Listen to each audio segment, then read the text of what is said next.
Hello students, जैसा कि आपको पता है सीबीएसई ने सभी सब्जेक्ट्स का 9 to 12 30% सिलेबस रिड्यूस किया गया है।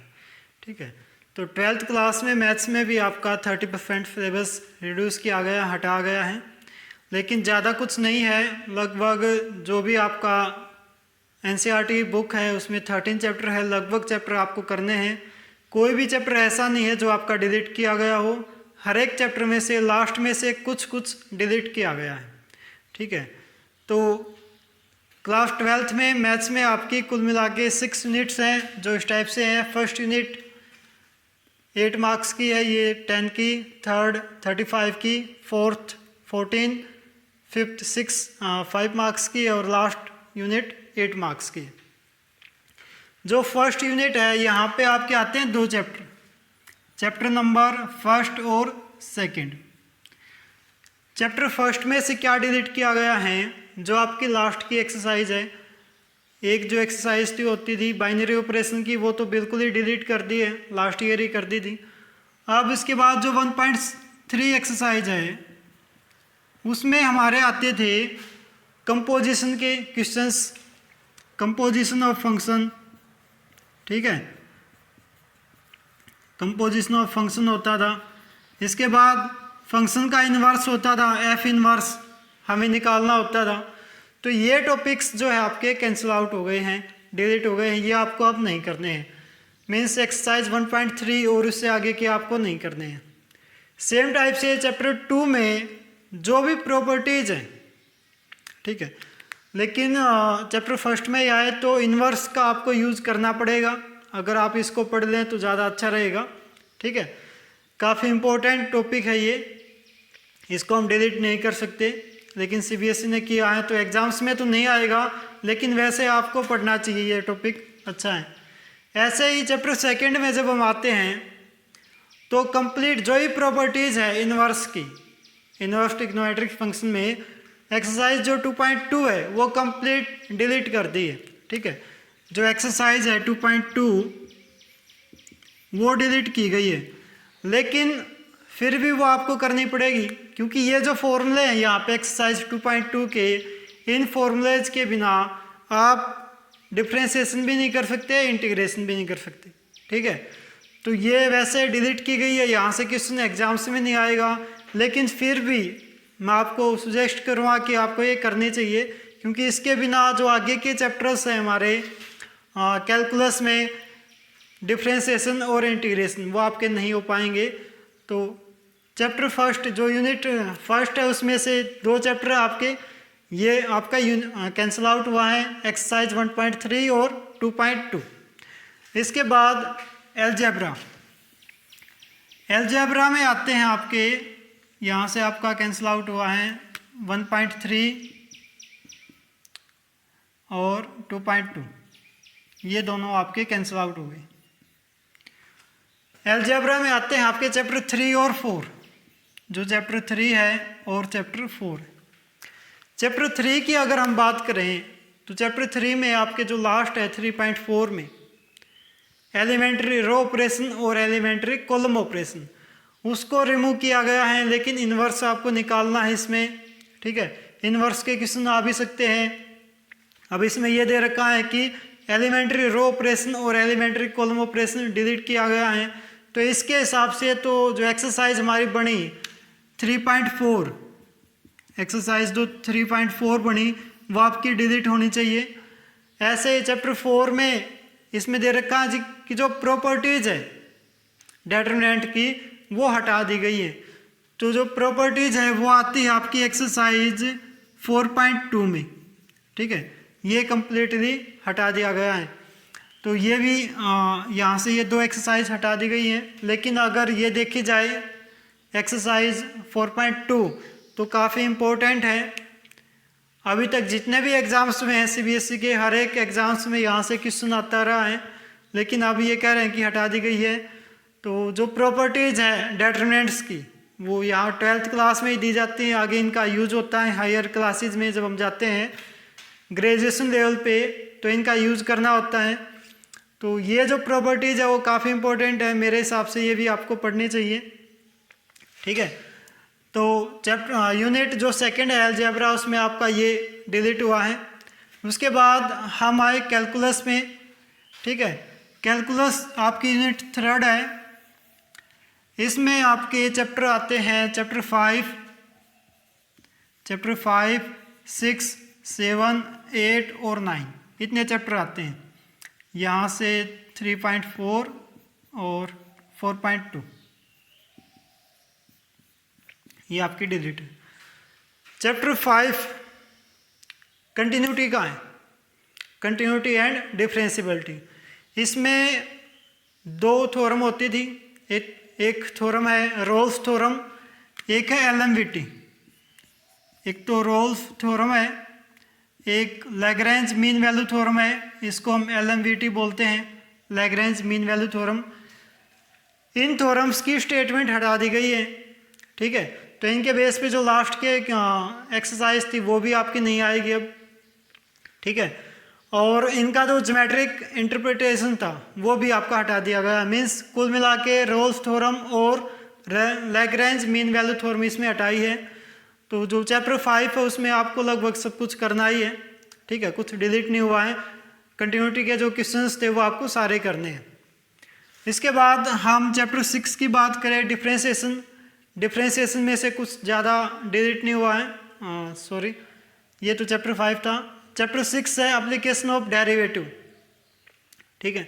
एप्लीकेशन ऑफ डेरिवेटिव में जो आपकी फर्स्ट एक्सरसाइज है, जिसका एक्सरसाइज 6.1 एप्लीकेशन ऑफ डेरिवेटिव में, वो हटा दी गई है। Rate of change of bodies या क्वांटिटीज़ जो है वो कैंसिल आउट किया है। इसके बाद जो एक्सरसाइज 6.4 है ये भी आपकी हटा दी गई है, जहाँ पे हमें अप्रोक्सीमेशन का यूज़ करना होता था। तो चैप्टर 6 में से 6.1 और 6.4 दोनों हटा दी गई है। चैप्टर 5 में से एक रोल्स थ्योरम और एलएमवीटी की इसके बेस पे एक एक्सरसाइज है, वो भी आपकी डिलीट हो गई है। इसके बाद चैप्टर 7 है आपका इंटीग्रेशन का।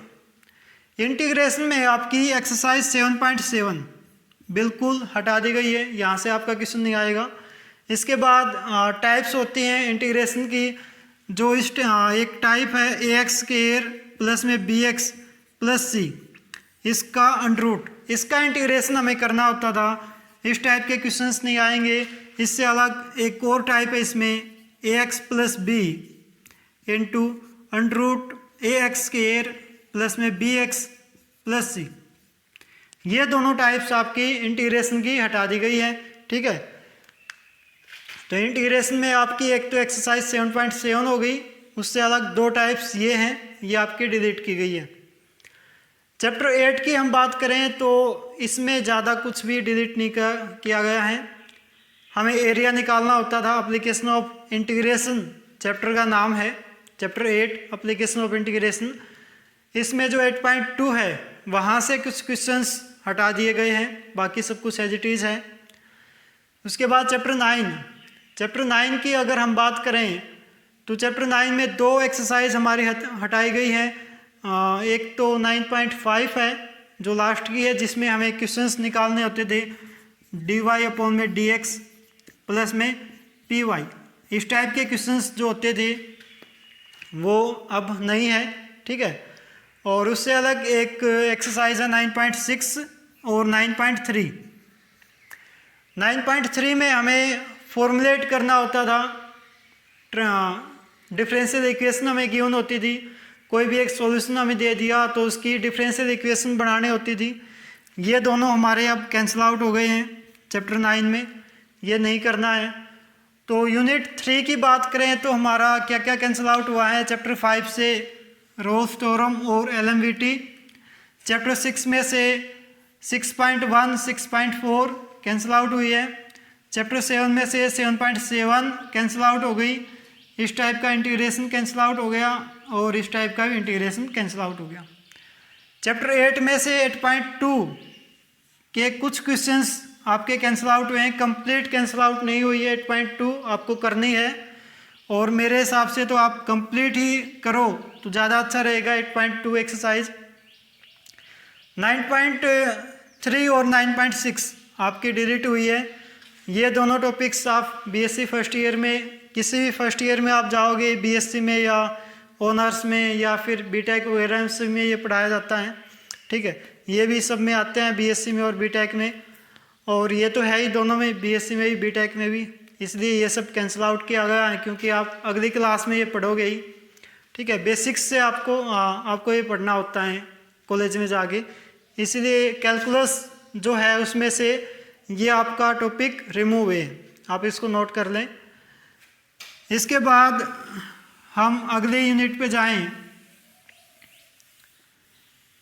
तो इसमें से आपका कैंसिल आउट हुआ है 7.7, 6.1, 6.4 और 9.3, 9.6, ये इतना आपका कैंसिल आउट हुआ है। वेक्टर में आपका ज़्यादा कुछ कैंसिल आउट नहीं हुआ, वेक्टर और 3D जो है, ठीक है, ये हैं आपके चैप्टर 10 और 11। चैप्टर 10 में जो लास्ट में एक्सरसाइज है triple scalar triple product, scalar triple product, ये टॉपिक आपका इसमें डिलीट हुआ है। ठीक है, वेक्टर में केवल बस यही डिलीट हुआ है, जो लास्ट की एक्सरसाइज है बिल्कुल, शायद 10.5 है। और 3D में आपका जो लास्ट एक्सरसाइज है उसमें से क्या डिलीट हुआ है, angle between two lines, two planes, two line, यहाँ पे लाइन, टू लाइंस के बीच का जो एंगल निकालना था वो आपका डिलीट हो गया, टू प्लेन्स के बीच का एंगल निकालना है वो भी आपका डिलीट हो गया, और angle between a line and a plane, केवल ये टॉपिक आपका डिलीट हुआ है इसमें से। तो वेक्टर और 3D की जो अगर हम बात करें तो ये कंप्लीट आपको करना ही है। ठीक है, इसमें से ये टॉपिक डिलीट किए गए हैं, लेकिन मैं सुजेस्ट करूँगा कि आप ये टॉपिक्स भी करें साथ साथ में, अच्छा रहेगा आपके लिए। तो इसमें से कोई ज़्यादा डिलीट हुआ नहीं है आपका, यही है। इसके बाद अगली एक्सरसाइज पे चलें, यूनिट 5 जो हमारी 5 नंबर की आती है। इसमें क्या कहा गया है कि जो फॉर्मुलेशन है एलपीपी की वो डिलीट की गई है। इसके हिसाब से जो एक्सरसाइज 12.2 है वो डिलीट होती है, लेकिन वो आपको करनी है क्योंकि साथ में ये भी दे रखा है कि जो अनबाउंडेड होगा वहाँ पे ही डिलीट हुआ है। ठीक है, मीन्स जैसे आप ग्राफ उसका बनाते हो तो कई बार ग्राफ उसका अनबाउंडेड आ जाता है ऊपर की साइड में, तो वो केवल डिलीट हुए हैं। जहाँ पे भी बाउंडेड ग्राफ होगा क्वेश्चंस में वो आपको हर एक क्वेश्चन बाय क्वेश्चन देखना पड़ेगा, आप क्वेश्चन बाय क्वेश्चन चेक नहीं कर सकते क्योंकि एग्जाम में पता नहीं कौन सा क्वेश्चन आएगा। तो जो भी बाउंडेड एरिया यहाँ पे जिस भी केस में होगा वो क्वेश्चन आपका आ सकता है, अनबाउंडेड जो है वो आपका डिलीट हो गया है। ठीक है, तो इसमें केवल इतना ही डिलीट हुआ है, कोई ज़्यादा कुछ है नहीं। इसके बाद यहाँ पे चैप्टर 12 है, ये चैप्टर 13। चैप्टर 13 में आपको जो एक्सरसाइज 13.4 है वो बिल्कुल नहीं करनी है। 13.4 जो एक्सरसाइज है वो आपकी डिलीट हो गई है। उससे पहले 13.1 आपको करनी है, 13.2 भी आपको करनी है और 13.3 भी आपको करनी है। ये इतना कुछ आपको कंप्लीट करना है। 13.4 में जो भी है मीन एंड वेरिएंस निकालना है, प्रोबेबिलिटी डिस्ट्रीब्यूशन है या फिर हमारा बाइनोमियल डिस्ट्रीब्यूशन है, वो हम कॉलेज लेवल पे पढ़ते हैं जहाँ पे हम स्टैटिस्टिक्स पढ़ेंगे। तो स्टैटिस्टिक्स में ये आता है हमारा। ठीक है, जो 13.4 है वो आपको नहीं करना है। तो ये आपका टॉपिक्स थे 12th मैथ्स में जो आपके डिलीट हो गए हैं। ठीक है, तो इससे आपको पता लग गया होगा कि क्या क्या आपको करना है और क्या आपको नहीं करना है। तो ओवरऑल देखा जाए तो 12th क्लास मैथ्स में कोई भी टॉपिक ऐसा नहीं है जो छोड़ा जाए, जो ना किया जाए। बहुत ही छोटा सिलेबस एनसीईआरटी बुक्स में दे रखा है, एटलीस्ट हमें वो सिलेबस तो कंप्लीट ही करना चाहिए। ठीक है।